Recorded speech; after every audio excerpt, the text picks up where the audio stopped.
Turi kuwa gatatu tariki 6 Mata mu 1994 mu masaha y'umugoroba isaa 2:30 z'ijoro ku isaha y'i Kigali mu Rwanda. Indege Falcons 50 yari itwaye perezida wari uyoboye u Rwanda icyo gihe Juvenal Habyarimana na Cyprien Ryamira nawe wayoboraga Burundi icyo gihe n'itsinda ry'abandi bayobozi batandukanye bavuye mu nama yari yabereye Dar es Salaam muri Tanzania. Ni indege yari mu kirere cyo hafi y'ikibuga cy'indege cya Kigali cyitirirwaga Gerwari Kayibanda, hakaba hafi y'ikigo cya gisirikare cya Kanombe ndetse no hafi y'urugo rwa perezida Habyarimana rwarindwaga bikomeye n'abashinzwe umutekano wa perezida ndetse n'umuryango. Birumvikana aha niho hari harinzwe bikomeye, hari umutekano uruta ahandi ariho hose mu gihugu cy'u Rwanda, kuko hari abasirikare barindaga perezida, hakaba bari bakambitse mu kigo cya gisirikare, Abafaransa ndetse n'Ababiligi bari bafite uburinzi bukomeye, baranatojwe birenze bihagije. Ariko mu buryo butunguranye ubwo indege yari mu kirere kirinzwe kurenza ahandi ariho hose mu Rwanda, misile yaka umuriro yarashwe iturutse ku butaka yahushije iyi ndege ica hejuru. Misile ya kabiri izikurikiye iyo ngiyo nayo irasuye ku butaka, ariko yo ntiyahushwe igipimo, yisekura ku ibaba ry'indege ry'ibumoso. Nk'aho ibyo bidahagije, misile ya gatatu nayo yaka umuriro nayo yaturutse ku butaka, yisekura ku gice cy'imbere cy'iyo ndege aho abapilote batwarira hazwi nka cockpit. Maze indege y'umukuru w'igihugu yari itwaye abakuru b'ibihugu babiri bayobora ibihugu bituranye, ifatwa n'inkongi y'umuriro ihanuka bucumu yisekura ku butaka. Abayirimo bose uko bari 12 nihagira n'umwe urokoka wo kubara inkuru. Bikaba kimwe mu bitera urujijo ku byabaye muri iyo ndege icyo gihe mu rugendo yakoze iva Dar es Salaam rwayo rwa nyuma yerekeza Kigali. Ni indege yarasuye mu kirere yitura mu rugo rwa Habyarimana, aho igice kimwe cy'iyi ndege cyaguye inyuma y'urugo rwe, ikindi cyitura mu gikari mu busitani bw'urugo, aho igice cya mbere cy'iyi ndege cyituye hasi. Amasasa ahita atangirira aho ngaho ku irembo ry'uwo mukuru w'igihugu Habyarimana, ndetse amasasu yarimo araswa n'abashinzwe umutekano w'urwo rugo. Amasasu atangira kumvikana mu bice bya Kanombe mu kigo cya gisirikare ndetse n'ahandi hegereye mu bice bya Masaka, humvikana urusaku rw'amasasu, ndetse mu gihugu hose hahita hatangira ishyirwabikorwa rya Genocide yari yarateguwe yo gutsemba abatutsi. Turi mu ijoro ryo ku tariki 6 rishyira tariki 7 Mata mu 1994, umunsi isi n'abanyarwanda batazigera bibagirwa, kuko aribwo Genocide yatangiye yakorewe abatutsi mu 1994, igafatwa nka Genocide ya mbere yabayeho mu mateka y'isi, yahitanye ubuzima bwa benshi mu gihe gito, kuko hishwe abatutsi barenga 1 miliyoni mu gihe cy'iminsi 100 gusa. Byumvikane ko umunsi umwe hagati yo ku tariki 7 Mata kugera tariki 4 Nyakanga mu 1994 hishwaga abatutsi barenga 10,000 mu Rwanda hose.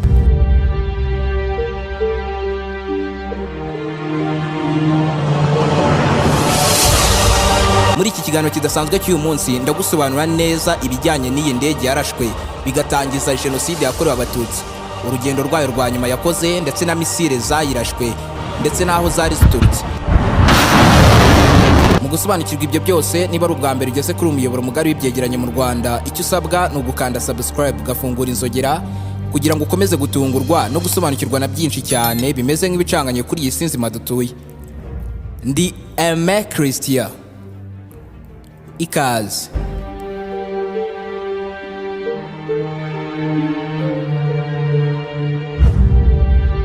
Iyi ndege ya perezida Habyarimana Juvenal Falcons 50 ikaba indege y'icyubahiro yagendagamo, ifatwa nk'indege ya mbere mu Rwanda yakoreshejwe n'umukuru w'igihugu, nyina ariye bwite nta wundi bayisangiye cyangwa ngo abe yayitiye.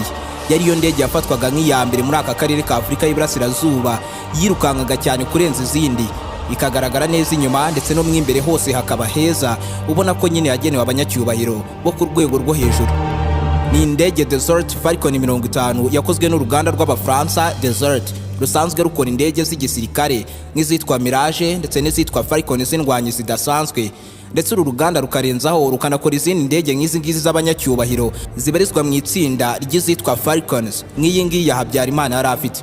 Ni indege yari yubakanywe moteri 3 ziyiha imbaraga yo kuguruka ku muvuduko ujya gusatira nk'uwishwe ku birometero 850 mu isaha imwe gusa, ikagenda intera y'ibirometero 5700 iri mu kirere itaraparika ku butaka ngo yongererwemo ibindi biyiha imbaraga nk'amavuta ndetse n'ibindi. Bivuze ko rero iyi ndege mu gihe yabiturutse ku kibuga cy'indege mpuzamahanga cya Kigali, yanyweye yujuje, yabasha kugera ariho hose muri Afurika itaraparika, yabasha kugera mu bice nka Madrid muri Espagne, Istanbul muri Turukiya, Mumbai mu Buhinde ndetse n'ahandi henshi mu burasirazuba bwo hagati, Burayi ndetse na Aziya, iturutse i Kigali ikagera itarongera guparika. Bituma rero ibarizwa mu ndege za mbere zigenda ku ntera ndende itarabasha kuba yaparika, kandi igaparika ku kibuga cy'indege gito cyangwa kinini. Iyi ndege rero yarashwe irimo abaperezida babiri, uw'u Rwanda ndetse n'u Burundi, mbere yo koherezwa ngo igikoreshwa na Habyarimana mu ngendo ze yakoraga za buri munsi. Yahoze ikoreshwa na leta y'Ubufaransa kuko yahoze inanditseho République France byanditse munsi gato y'amadirishya y'iyi ndege, ariko mu gihe yahabwaga u Rwanda byaje guhindurwa biba République Rwandaise, byandikwa hejuru y'amadirishya mu nyuguti nini cyane. Imbere yazo hashyirwa igishushanyo washishoza ukabona yuko ari icy'ibendera ry'u Rwanda.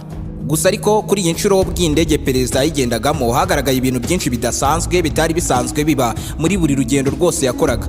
Birimo nuko igihe perezida Habyarimana yagiraga ku kibuga cy'indege cya Kigali, yatunguwe no kuhabona umwe mu bari kurira indege bagiye kujyana, ari General Major Nsabimana Douglas bakundaga kwita Castel, wari umugaba mukuru w'ingabo z'u Rwanda icyo gihe.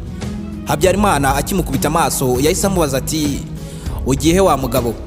Maze undi nakuzuyaza ahita amwereka ordre de mission, inyandiko imwohereza mu butumwa bw'akazi imwemerera guherekeza perezida mu rugendo.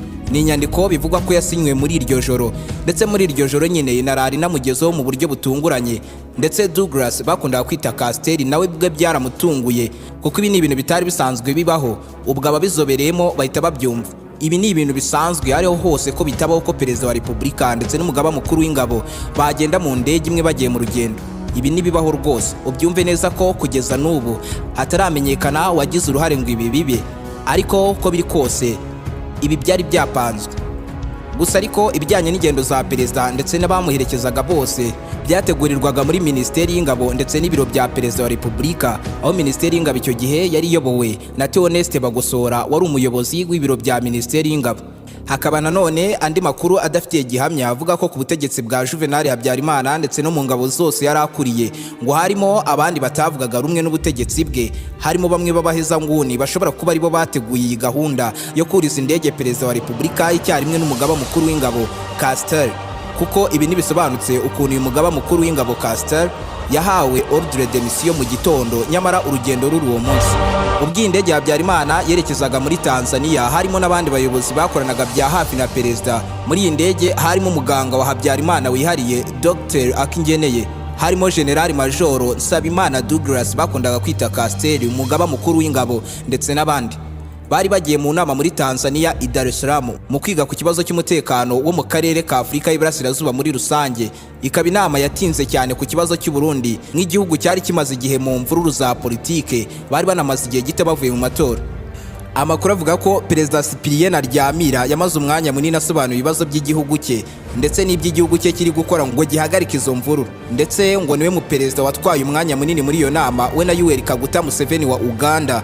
Naho Habyarimana we yafashe umwanya muto cyane muri iyo nama asobanura ikibazo yari abajijwe kimwe cyonyine kijya azarahiriza abagize guverinoma mu rwego rwo kubahiriza amasezerano ya Arusha. Ndetse n'abari mu nama icyo gihe bavugaga ko Habyarimana arebaga ku isaha kenshi buri kanya, asa nk'umuntu warambiye iyo nama, ubona ko iri kumutindira cyane ko ari umwe mu bageze aho agombaga kubera inama kare, akahagera mbere y'abandi agasanga inama itaratangira, kuko yageze i Dar es Salaam saa 3 zuzuye z'igitondo. Inama yagombaga gutangira saa 4 zuzuye z'igitondo, yahageze mbere y'isaha imwe ngo inama itangire.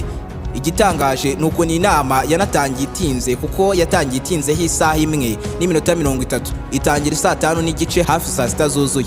Ibyarakaje Habyarimana cyane icyo gihe, ndetse bituma nasohoka muri hoteli yari arimo igitaraganya atanabwiye protokoli ya Tanzania yagombaga kumubwira ko inama igiye gutangira, ikaza kamufatika namuherekeza agiye kubera iyo nama nyine.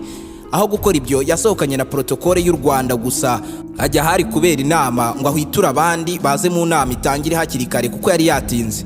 Ni inama harimo utuntu twakirogoya twinshi ndetse n'uduparapara ukuntu twagiye dusunika iminota y'inama, bigaragara ko inama itari yateguye bihagije, kuko byari byateganyijwe ko inama itararenza saa 7 cyangwa se saa 7 n'igice, birangira inama isoje isaa 9 n'iminota 30. Abaperezida bari bahuriye muri iyo nama kubera bagize no gusangira amafunguro byatunguranye muri hoteli Kilimanjaro, nabyo bigasunika amasaha, bikarangira aba mbere batangiye gutaha saa 11 zuzuye zirenga hafi saa 12 z'umugoroba. Aya ni nayo masaha Juvenal Habyarimana yaviriye muri hoteli Kilimanjaro yerekeza ku kibuga cy'indege. mu kugerayo amera nk'ukubiswe n'inkuba kubwo gusanga indege ye abafaransa bagombaga kuyitwara batigeze bayatsa ngo babe bayishyushya bayivane muri parikingi ngo ijye aho umukuru w'igihugu yabashaga kuyinjiramo. Ibi byagombaga gukorwa na protokoli ya Tanzania, niyo yagombaga kubwira abapilote ko bagomba kwatsa indege ya perezida w'u Rwanda ko ari kwitegura gutaha aturutse muri hoteli. Ibi rero ntibyabaye ndetse byatunguye perezida Habyarimana ndetse n'abamurindaga kuko n'ubwa mbere ibi byari bibaye. Gusa ariko kuri icyo kibuga cy'indege perezida w'u Burundi icyo gihe Cyprien Ntaryamira we yari yahageze kare asanga indege ye yanze kwaka, maze Habyarimana amubonye amusaba ko bajyana mu ndege ye ngo bamwe mu basirikare bagombaga kujyana na Habyarimana ngo basigare bazaze ku munsi ukurikira. Nk'uko byumvikana mu buhamya bwa Retired Corporal Senyeri Seratieri yahaye ikinyamakuru Igihe mu mwaka wa 2022, akaba umwe mu barindaga Habyarimana bya hafi wari ubimazemo imyaka 15.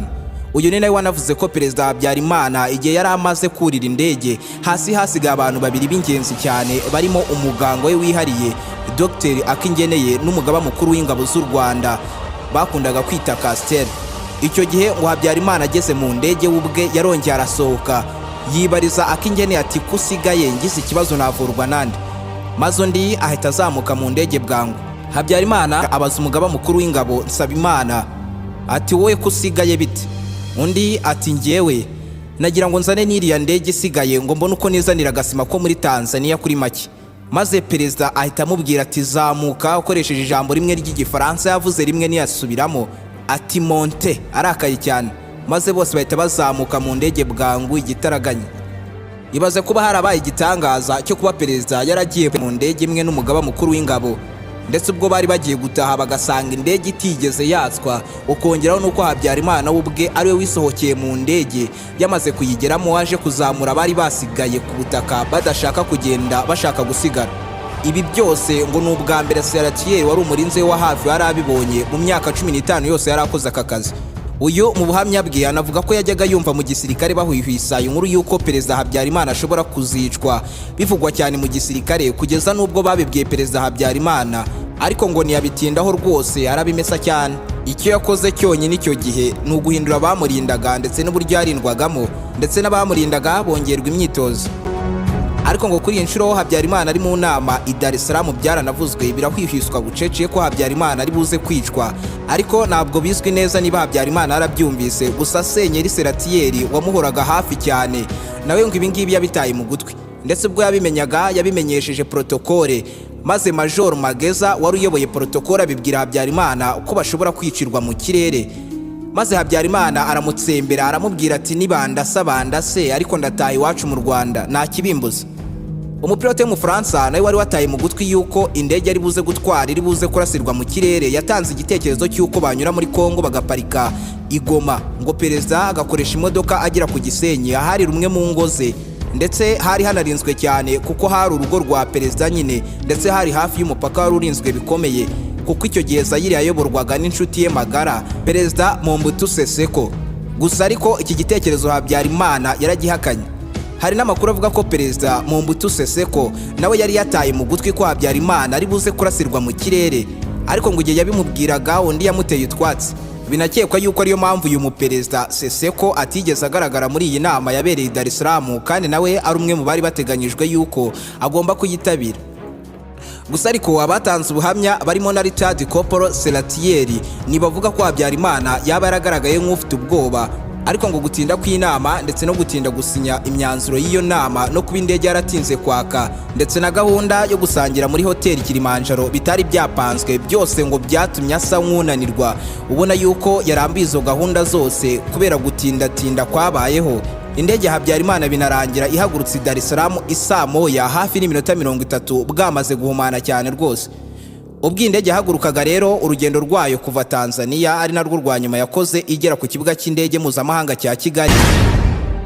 Ibyabereye mwaho hagati muri urwo rugendo ntabwo bizwi neza kubera ko nyine ni indege ya perezida yabaga irinzwe ku buryo ibyaberagamo utabimenya gutyo gusa, ndetse ikindi gituma ibyabaye byose utabimenya nuko abari bayirimo bose bayipfiriyemo ntihagira urokoka. Turi mu ijoro ryo ku itariki 6 Mata mu 1994 isaha y'isa 2 hafi n'iminota 30 ku saha y'i Kigali mu Rwanda. Icyo gihe abari mu mujyi wa Kigali mu bice bya Kanombe, Remera, Masaka, Rusororo no ku Murindi bumvise urusaku rudasanzwe rw'iturika ryabaye bugira kabiri. Iturika ryabereye mu kirere gisatira Masaka ndetse n'ikibuga cy'indege mpuzamahanga cya Kanombe. Urwo rusaku rwari indege Habyarimana yari irashwe misile ebyiri zikorwa n'Abarusiya zirasirwa ku butaka, bishoboka ko arizo mu bwoko bwa SA-16 IGLA cyangwa se izitwa SA-7 Greyman Manipulable Systems. Misile zigurukira ku muvuduko wa metero 500 cyangwa 600 mu isegonda rimwe gusa. Nizo zashwanyaguje indege ya Perezida Habyarimana yari hejuru y'ikibuga cy'indege mpuzamahanga cya Kigali yitegura kumanuka ngo iparike. Ihanuka yaka umuriro yisekura hasi ntihagira urokoka. Ndetse igitangaje ni ukuntu black box cyangwa se agasanduku k'umukara kaba kabitse amakuru menshi ku ndege kaburiwe irengero mu buryo budasobanutse, byibura ariko kagombaga gucimaka. Nguko ko Falcon 50 yari indege y'umukuru w'igihugu yarashwe, ndetse byagombaga gushyira umucyo ku mpanuka y'iyi ndege byose byaburiwe irengero mu buryo budasobanutse, birimo na black box. Agasanduku k'umukara cyangwa se black box kabika ibintu by'ingenzi byabereye mu ndege, cyane cyane nk'ibiganiro by'abapilote ndetse n'ibindi byose byabereye mu ndege byibura iminota 30 mbere y'uko ikora impanuka. Umubirigi witwa Paul Harry wavuga ko mu gihe yari avuye Kigali ageze Masaka ari kumwe n'umushoferi we batwaye moteri y'ubwato bwabo bavuye kuyikoresha, imbere yabo babonye imodoka iri gukurura urubunda runini cyane, ndetse bageze imbere bahura n'abasirikare basaga nka 12 bari bambaye imyambaro ya gisirikare y'ingabo za FAR. Ngo buri wese muri abo ngabo yari afite imbunda nini ku rutugu, ndetse umugabo w'umubirigi we yikomereje urugendo. Ariko mu kugaruka nyuma y'iminota 45 ageze i Kigali nibwo yumvishe ko indege ya Perezida Habyarimana yarashwe, kandi ngo misile zarashe iyo ndege zaturutse mu bibaya bya Masaka nk'uko ababibonye babivuga neza hamwe. Uyu mubirigi Paul Harrion yari yabonye abasirikare bafite imodoka iri gukurura urubunda. Ndetse ubushakashatsi bwakozwe kuri iyi ndege bwerekana ko yarashwe n'agatsiko k'abahutu b'abahezanguni bashakaga gutangiza Genocide, kari kayobowe na Colonel Toneste Bagosora. Indege ikimara kuraswa, leta yari yateguye Genocide yahise ibigira urwitwazo itangiza Genocide maze itsemba abatutsi ihereye Ruhande, kuko ako kanya abatutsi bahise batangira kwicwa i Kanombe, ndetse no mu minsi 100 yakurikiyeho bakomeje kwicwa ku bwinshi, guhera ku bana bari bakiri mu nda za ba nyina kugera ku basaza rukukuri. Ikiganiro cy'uyu munsi cyateguwe hagendewe ku buhamya bwagiye butangwa mu bitangazamakuru n'ababonesheje amaso indege mu gihe yaraswaga, ndetse na bamwe mu babaga hafi Habyarimana Juvenal. Nimba akunze ibyo nkora rero ni byiza guhita unkurikirana ku mbuga nkoranyambaga zanjye zirimo Instagram na TikTok, ni handle ya Aime Christian 01. Niba ari ubwa mbere wari wisanze kuri umuyoboro mugari w'ibyegeranyo mu Rwanda, icyo usabwa ni ugukanda subscribe, ugafungura inzogera kugira ngo ukomeze gutungurwa no gusobanukirwa na byinshi cyane bimeze nk'ibicanganye kuri iyi si nzima dutuye. Ndi Aime Christian, naho butaha.